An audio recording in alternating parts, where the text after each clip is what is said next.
The colossal box office failure of Joker, Folie à Deux, came as quite a shock to most, considering that its predecessor grossed over $1 billion.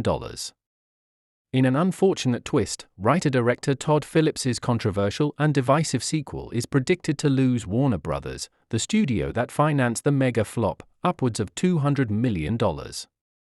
Surprisingly, rather than being overly disheartened by this development, a source informs me that Todd Phillips has been motivated by the audience's rejection of his offbeat musical to pen a follow-up.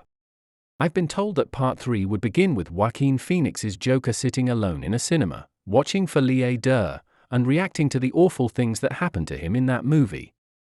The cinema screen would then display a series of headlines detailing the film's critical and commercial woes. At this point, the seated Joker would start laughing hysterically, before gleefully exiting the cinema for the chaotic streets of Gotham City. Supposedly, there would be a degree of ambiguity in regards to whether the events of Folie à Deux were just some nightmarish fantasy of his, or if the Joker now inhabits some otherworldly realm, a la Mulholland Drive. But basically, Joker 3 is being viewed as something of a do-over. Story details are at this time obviously very sketchy. However, it is said to be a given that there will be no musical numbers or scenes set in prison cells or courtrooms. This Joker is the reckless, unhinged crime lord of Gotham, seemingly beyond the reach of its weakened, scared police force. The lurking threat to his empire would come from a young and fearless vigilante, the orphan Bruce Wayne, whom this version of the Joker thinks of as being his half-brother. Interestingly, there is speculation that in order to outfox his pursuer, the Joker will utilize decoys. With Todd Phillips leaning into meta territory, the capper of this trilogy will potentially have 3 Jokers on the loose, and he is reportedly adamant on casting former Batmen as these decoy Jokers, specifically fan favorites Christian Bale and Michael Keaton. One would be a more direct and vicious version of the Clown Prince, while the other would be a wiser, more methodical villain, possibly representing a father figure to Joaquin Phoenix's character.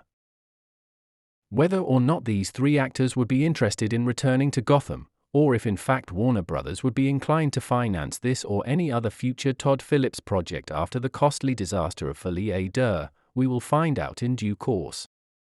I have to confess, I have yet to watch the Joker sequel. Bad word of mouth put me off. I did though enjoy the first one, and I'm not altogether against the idea of Todd Phillips making another Joker film in that vein. Having a third movie open by effectively mocking the egregious failure of the previous installment is such a brilliantly Joker-ish move that it could, in theory, rekindle my interest in the Arthur Fleck saga. Yes.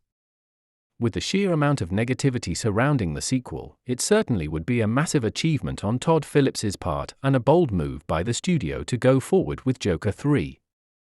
As the director apparently sees it, the parties involved are still up financially, due to the staggering success of the first film. And the helmer of the Hangover trilogy is said to be desperate to prove that he can make a decent sequel.